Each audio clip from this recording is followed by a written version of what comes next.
dear viewers and listeners. Welcome to the latest episode of Extra Extra. It's all about whiskey. I remain Jason Neil Patrick Harris Johnson Yellen, and he remains Joshua Morrissey Hatton. Hello, Joshua. Hello from beautiful, sunny, slightly chilly Connecticut. Very nice, very nice. As you can see, I'm battling with light streaming in my window and warming me up in my thermal vest today. It's making you look more pale than usual. Oh, interesting. Right here. Also shaved. Right. That was a mistake. Oh, that was bad. Yeah. Nobody should do that. No. If you're new to Extra Extra, we consider oftentimes a whiskey-related news story. We summarize it. We present it to the other. We present it to our viewers and our listeners. We riff. We have ideas. We think off the cuff. We have incomplete Joshua Hatton lists. Oh. We run the gamut. But one thing that is always true is we get out of here in a tight 35 minutes. You can count on it. Count on it. Set your watches.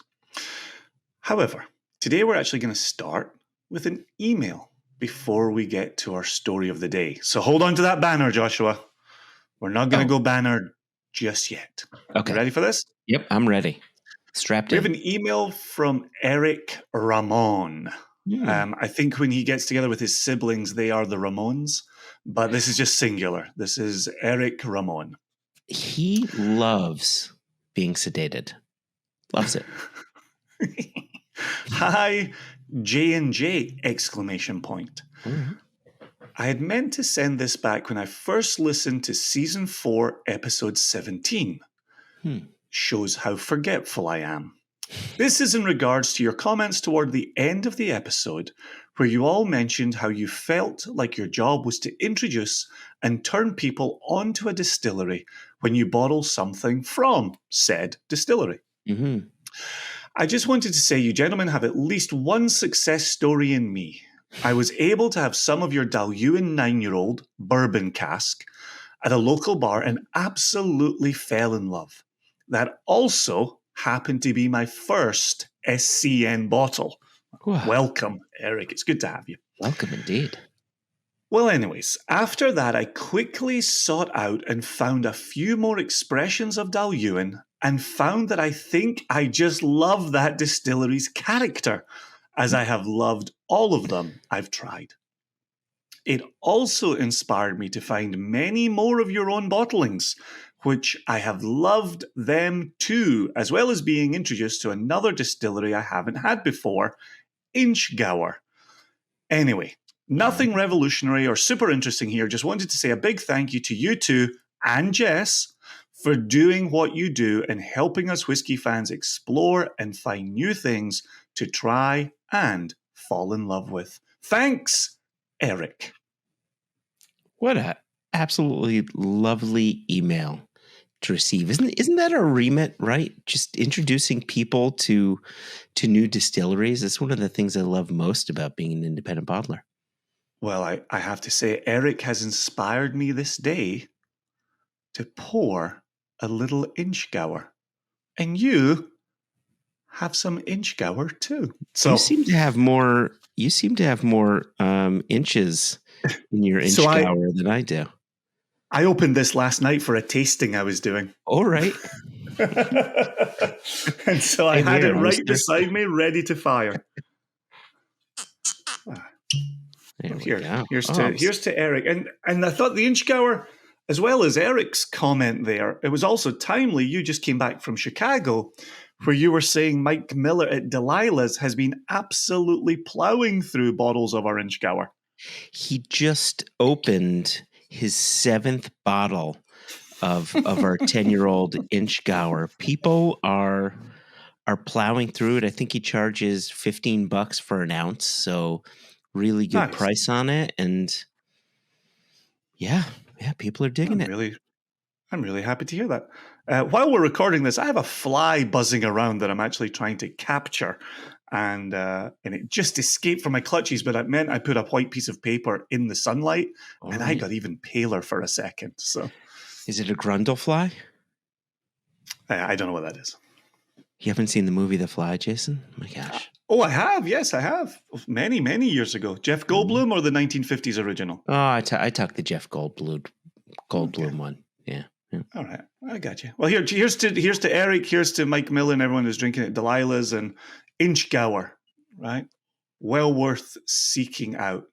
Cheers. Indeed. Clang. Yeah, cheers. And this one actually, this one was a marriage of two casks for us, where we married a refill bourbon barrel and then another one that was from a first fill Oloroso hogshead. So we got 430 bottles from this one, which was a nice little outcome. It came quite far, didn't it? 54.5% alcohol. It just absolutely cracking.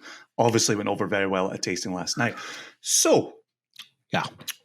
With Eric's email in mind, this idea of discovering distilleries, today's episode is a Spirits Business article from Ted Simmons, published November 1, 2023, with the title, US Drinkers Still Crave Direct-to-Consumer Spirits. There we go.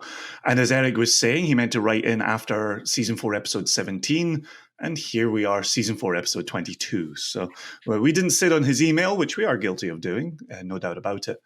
His email only recently came in. So thank you to Eric for that. So just to give kind of the bare bones here, I'm going to read some key sections of this. Okay. But it leads with 82% of regular craft spirits drinkers believe that US laws should be updated to allow for direct-to-consumer, also known as DTC, shipping. So 82% of respondents to this survey. What was the survey? Sovos, Ship Compliant, and the American Craft Spirits Association have published their 2023 Direct-to-Consumer Spirits Shipping Report, which found that 87% of regular craft spirits drinkers want to be able to purchase products via direct-to-consumer DTC shipping. That 87% is up from 80% last year, so 2022 numbers. Of those who would likely purchase spirits direct to consumer, 81% said they would do so once a month or more. And that is up from 79% the previous year. Okay. We then get into a little quote, which is, yes, people are interested in doing this. Distillers themselves are recognizing the value of this. It goes on to say, the report also indicated that 82% of regular craft spirit drinkers believe US laws should be updated to allow for direct-to-consumer shipping, up from 79% in 2022. So up to 82% from 79%. Yeah. And then the quote that I really like at the end here, and this comes from Alex Corral, Regulatory General Counsel at Sovos Ship Compliant.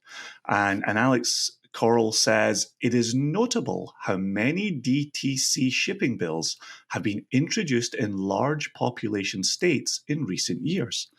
The passage of a clear, direct interstate DTC spirits shipping bill in even one or two could mark a tipping point where, as it were, as Texas or California goes, so goes the rest of the country.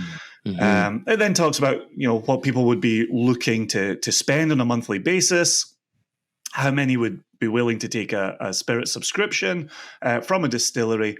But then Corral closes out by saying, it is only a matter of time before state laws catch up with the will of the people. One thing you and I have been talking about, and we talked to Holly Sidewand about this, we talked to Anthony Levinson about this, we talked a little tiny bit to Bikram, saying up in Norfolk. There's this demand for DTC. Consumers clearly want it. Holly's concern is that if you allow producers to ship directly to consumers, there'll be no need for retailers. And I don't think that's true. And I think Eric's email today does a lovely job of showing if 3,500 craft distilleries in America had the opportunity to ship direct to consumers, you would still need people to tell you who you should be drinking and who you should be looking out for. You would still want some version of a curated selection. Is that a fair point? Yes, I think it's a fair point. However, I would argue that Eric Ramon here had the luxury of being able to taste it from the bottle at a bar, which is something you don't often get to do at a retail shop. I shouldn't say you don't often get to. Not every retail shop can do it. There are retail shops that can, and they've got tasting stock, and then you can buy it right there, which is a nice advantage retailers have over bars, where you go to a bar, you taste it, and you've got to pick it up somewhere else. Which would suggest to me that that's another law that needs to be changed. The fact that you can't go to all 50 states and have tasting stock at a retail store Yeah. is ridiculous. So, I mean, there's so many ways to think about DTC. With regards to this article, it's talking about craft producers that want to be Yep. able to ship to the end user. But then when we were talking with Holly and Anthony, and then separately Bikram, it the idea morphed in I wouldn't say it morphed, but we touched on the idea of retailers having the freedom to ship nationwide, Exactly. right? Freedom is the guiding principle in all of this. Right. And when I think about a brand, be it a craft producer or be it a larger American producer or be it, a brand that's brought into the US. And I when this comes out my mouth, I have a feeling you're going to bring up a point where you said, but you said the opposite just 2 weeks ago. There's something to be said for a distribution house with a sales team that knows how to sell to a retailer slash bar slash restaurant, who could then educate those retailers slash bar Sure. slash restaurant Yeah, sure. to help the brand out. Like, I understand. Wouldn't it be nice if we took a tier out, if we took 2 tiers out, and then either A, the consumer can pay a bit less, or combination B, the producer can earn a bit more. Wouldn't that be nice? Yes. Um, but I'm always concerned about that smaller brand that really needs the help of someone else to get the word out, whether it's a distributor, whether it's the bar owner. But I I mean, feel like we're saying the same thing here, right? okay. So I'm saying as an independent bottler, that is a role that we have taken on. So last night, Mhm. standing in Harrisonburg, Virginia, Okay. I poured Virginia Distillery Company to a group of people who are literally 1 hour, 1.25 hours from the distillery's front doors, and they've never had it, right? I also poured the Jack Rose Westland selection, right? Mm. American craft distiller in Seattle. We're standing in Virginia. People didn't know of Westland. Now they know of Westland. So there is somebody in that room sharing that. And so I think we're in agreement that even if you had direct consumer shipping, you would still want somebody sharing the good word, spreading the Correct. good word, Yeah, correct. Sure. right? Yep. And so whether that's an independent bottler making a selection, whether that's a retail store with access to retail stock, Mhm. whether that's a distribution team being able to go in and actually present a brand, whether it's the craft producer themselves showing up in a store and doing one of these tastings, my the general thrust of my argument here Mhm. is with so many distilleries in America, even with direct consumer shipping, you're not going to lose a middle person of some description. You You're can't. Yeah. still going to want somebody telling a story. Yeah, yeah. I don't disagree with any of that, but let's take it back to this idea of DTC. So you've got 3,500 craft producers in the US. How are they getting the word out beyond their own regionality, right? If you've got Exactly, yeah. Springfield Distilling, how are they reaching out to someone in Bridgewater, Virginia? Exactly. Like Yep. like I guess what I'm saying is, of those 3,500 craft producers, do you run into a situation where there will always be a segment of those producers that will remain a regional product? And is that It's okay? It's actually a question I was going to ask you in today's episode. Okay. Okay. So, because I still go back to, I was talking to Jason at Black Button, right? When we Yeah. interviewed him for One Nation Under Whiskey, that Mhm. was the very question we asked. We've had this conversation about wineries for so long, and then we had it about craft brewing for so long, and now we've moved on to having this conversation with craft distilling. Mm. Is if you started a distillery today, would you be international? Would you be national? Would you be half of the nation? Would you have your border states covered?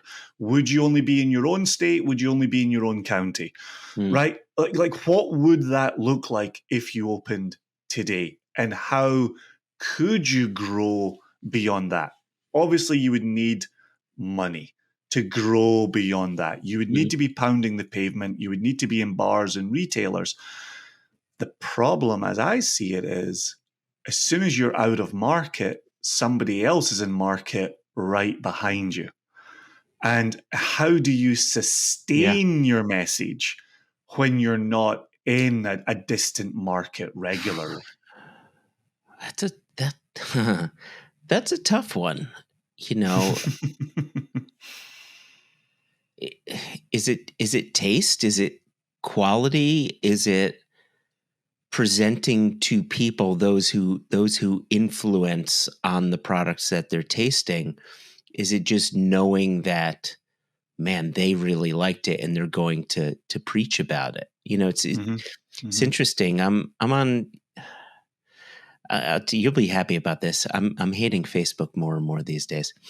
But I'm in a number of bourbon groups, Mhm. um, and maybe those two comments are connected. But I'm in a number of bourbon groups, and as of late, I'm starting to see these bottlings that I'm simply not familiar with, that Hmm. people are talking about, people are sharing, and they're saying, "Oof, this is worth the hype." Meanwhile, I I hadn't heard the hype, but they're talking about the hype. So, so it becomes a question too of where that information is being communicated. Is it in Mhm. person? Is it on Reddit? Is it in a Facebook group? Yeah. Oh, that Yeah, no, that that's was it. I thought actually you were what building that to a was bigger no, point here. no, Where I are really, people hearing things is the question. yeah, but yeah, so I feel as if we're getting a bit far from this idea of DTC. We are. And so I did. I actually wanted to bring you back to something that came up in conversation last night. And again, Holly Okay. and Anthony were mentioned last night, even at my tasting. And I was talking to a chap he was actually the host, he and his wife. Mm.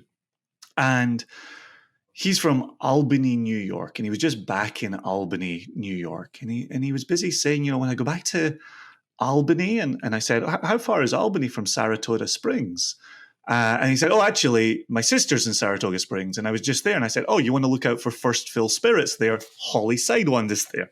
Yeah. And I was making a larger point to him of he comes back to Virginia. We go back to the state-controlled ABC stores. The Mm. selection goes in the toilet. The availability goes in the toilet. It's Uh-huh. miserable. Hashtag first world problems, right? But it's not great if you're a whiskey enthusiast. Mhm. And so he was saying, would they ship to me? And I started talking to him about some of these laws that you and I have covered previously, which Yeah. is these post-prohibition laws that were built on pre-prohibition laws Mm. are they're 100 years old. They're older than 100 years. The Mhm. end of prohibition is 90 years ago, and we're sitting here with e-commerce.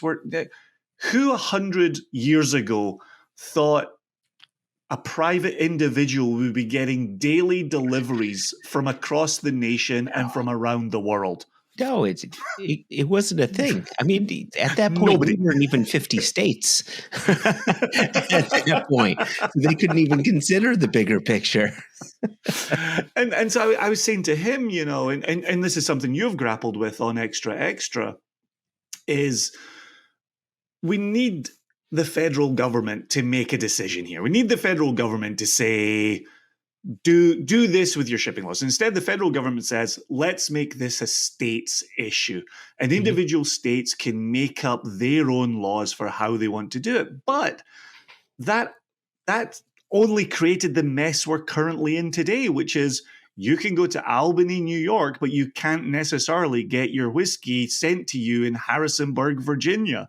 Like, that's a broken system. And I know you get very nervous about the federal government stepping in and making federal laws, but aren't we, based on today's article, aren't we looking at the rise of marijuana and cannabis sales, where the federal government made it a state's issue?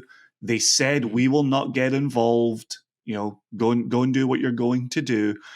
And now we're getting to a point where we're going to get a majority of the states having marijuana and cannabis dispensaries. We're already at a majority of the states, if I'm not mistaken. That's a claim I don't want to make without numbers in front of me. We were at least 27 a few months ago. By my count, that's a majority. Okay, I like your belief in the 27. And they've all got dispensaries in action. Like Virginia's got it on the books. We don't have dispensaries in action. Well, I'll tell you, I was in Minnesota for the first time in my life last week, and they just made it legal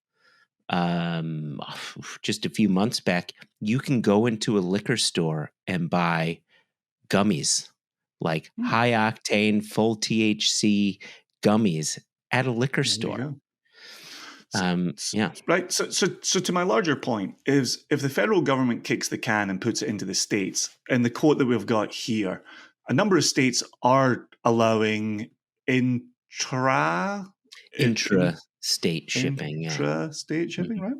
So it is allowed. I like this idea, though. If a Texas goes, if a California goes, it's almost like a domino. And then the rest of the dominoes come after that. So given as you're hearing this from consumers, 87% of people want DTC from a craft distillery. Given your nervousness around states and federal, do you think it'll be the states that topple the dominoes, or would you perhaps like to see the federal government take a stand on something like this? Yeah, I feel as if I quite often talk out of both sides of my mouth when it comes to the idea of federal laws and state issue laws. In this case, I would love to see a unified federal system that applies to all 50 states. I understand, however, that can affect brands. It can affect distributors. If you have a retailer in California that just does an absolute fantastic job of shipping, of marketing that they can ship, of having the buying power to satisfy increased orders, well, what does that do for a brand within other states who, how should I say this? It's for us as Single Cask Nation, we have two ways in the U.S. in which people can get our bottlings, both of which, follow the full 3-tiered system. One of them just looks differently, right? For our retail range, which is what this was, we're distributed in 27 states.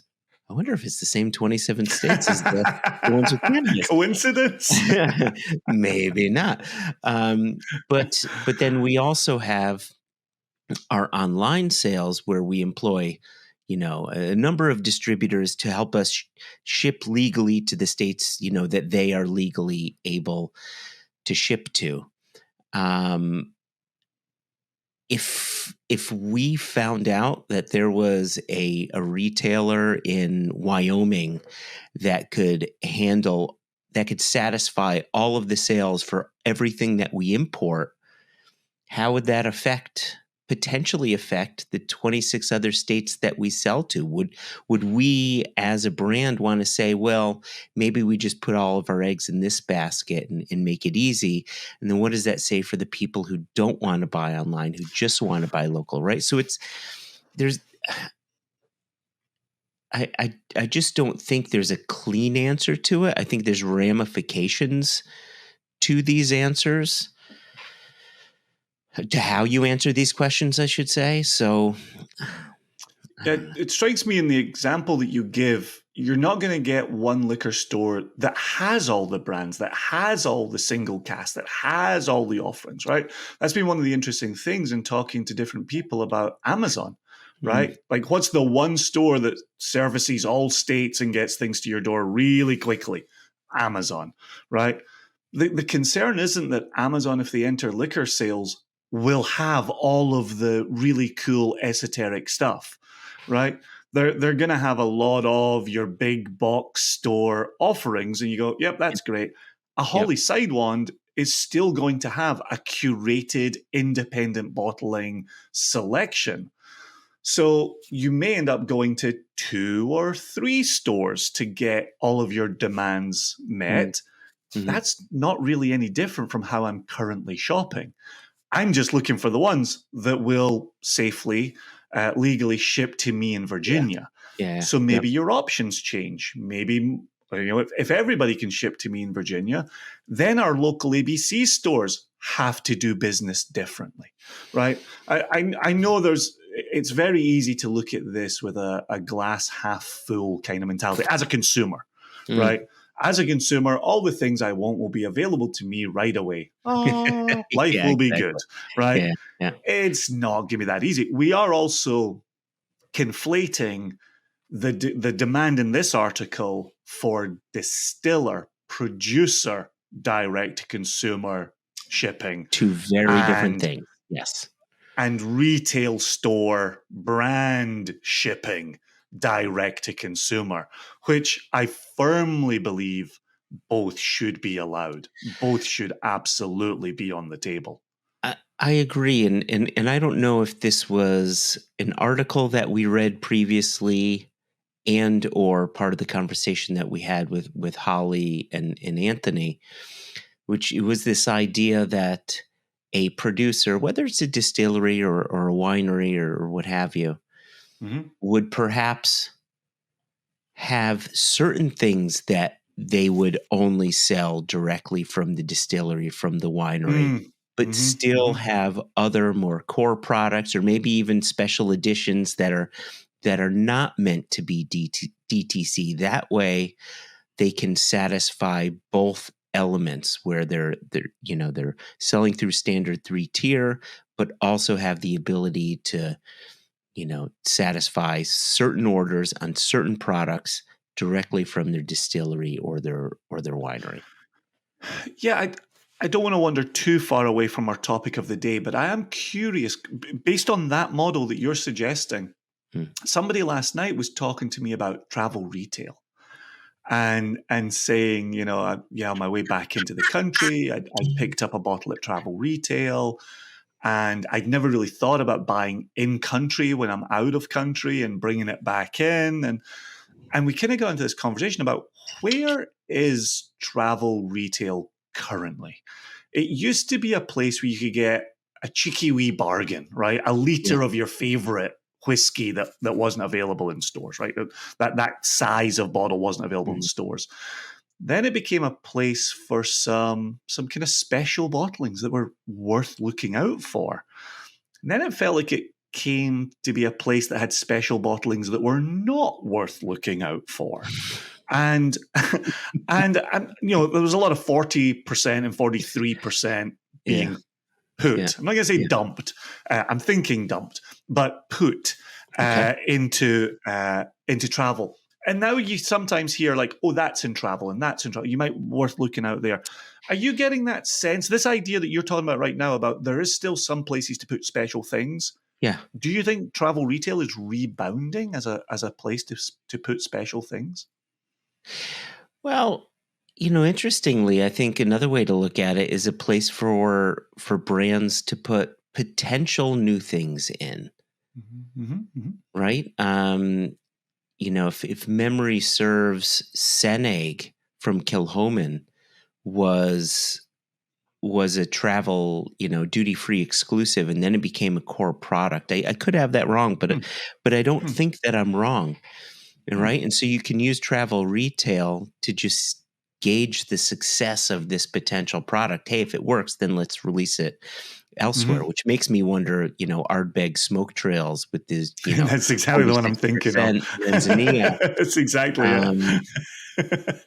Is there anything in travel retail beyond Ardbeg smoke trails right now? Yeah, in the end, I think travel retail, for the most part, is a place where people can get a bottle of liquid that's a bit more than what they're used to getting, because travel retail tends to be a liter bottle rather than 700 ml or 750 ml. So you get a bit more liquid for a similar amount of money. This is a general statement. No, I'm just rolling my eyes because some of the brands pulled back on the liter bottle in travel retail as well and just made it a 70 in travel retail as well, which is part of me. Travel retail got a lot less special. Yeah.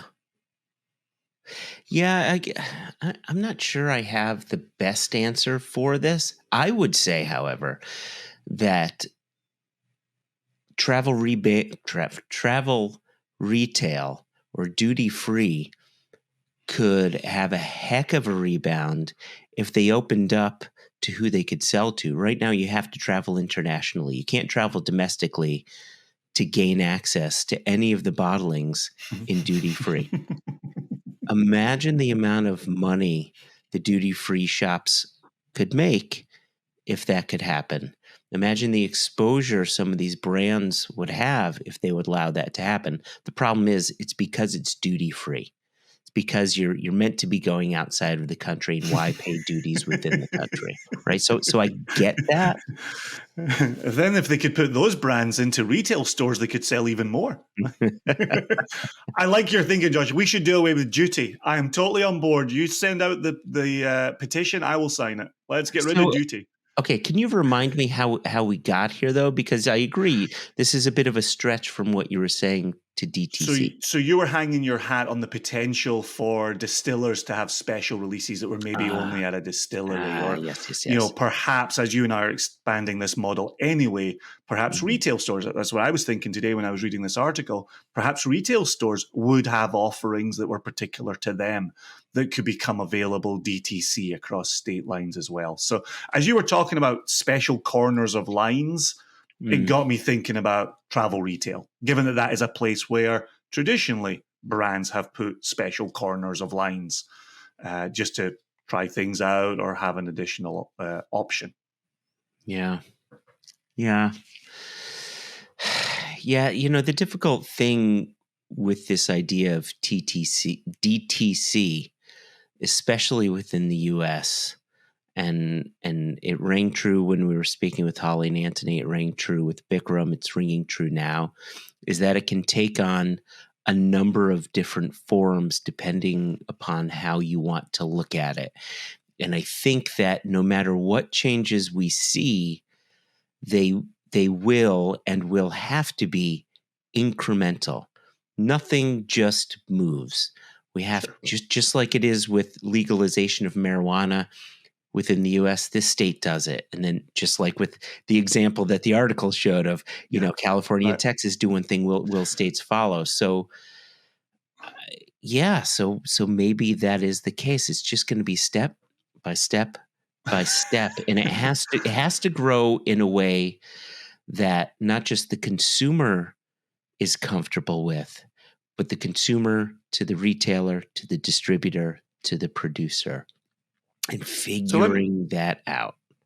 So let me give you a quote that I had my fly trapped, and I just knocked over the paper that had it trapped, and now it's on my screen looking at me, calling me all sorts of Glasgow names. So in the article it says, presently 8 states and Washington, D.C. allow for interstate DTC spirits shipping, while 47 states and DC allow for interstate DTC wine shipping. Mhm. Talk about putting a target up on the board, Yeah, right. right? Yeah. Like it Yeah. never used to be that number for wine, right? It's now that number for wine. Okay. How do we make it that number for spirits? Well, That's the target. I think the answer can be quite simple.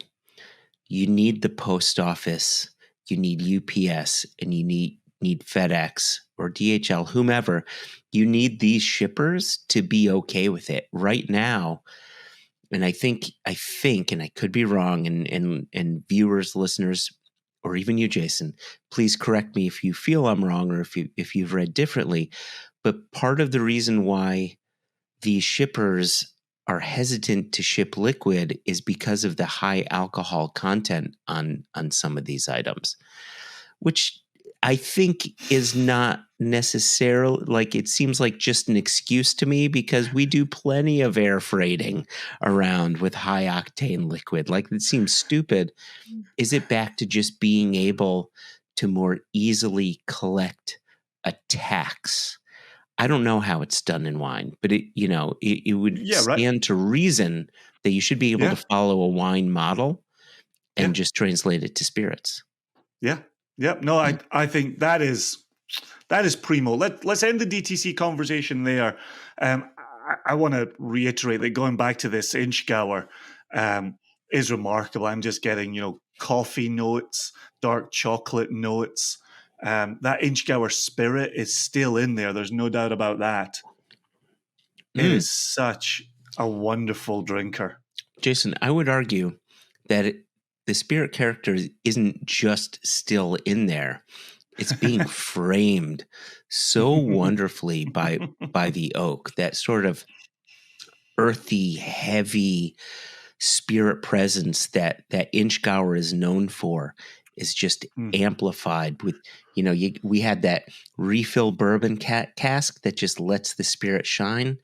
And then that secondary sherry oak cask that just kind of says, here it is, everybody. Boom, up on a pedestal. Yeah. Really happy with this one. That's an absolute.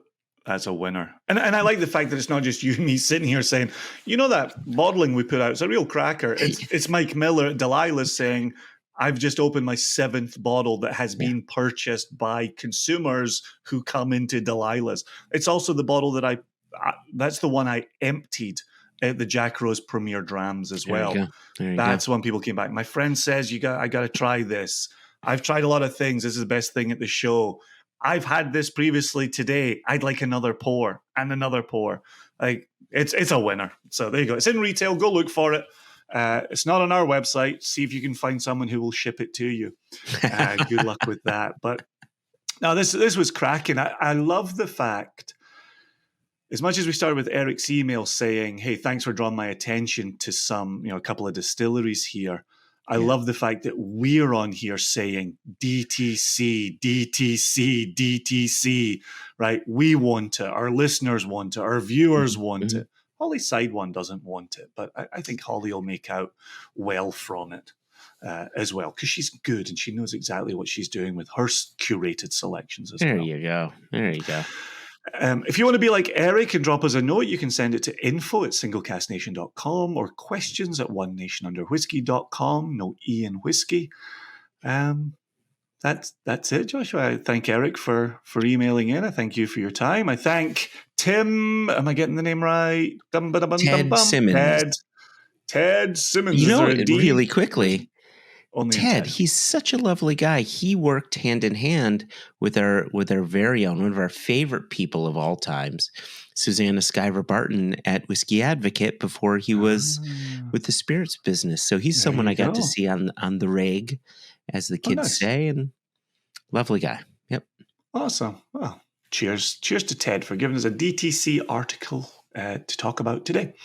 We'll get out of here. It is a very, very tight 35, and we'll get out of here the same way we always do. And it's never been more pressing than in our current times by saying peace. Peace.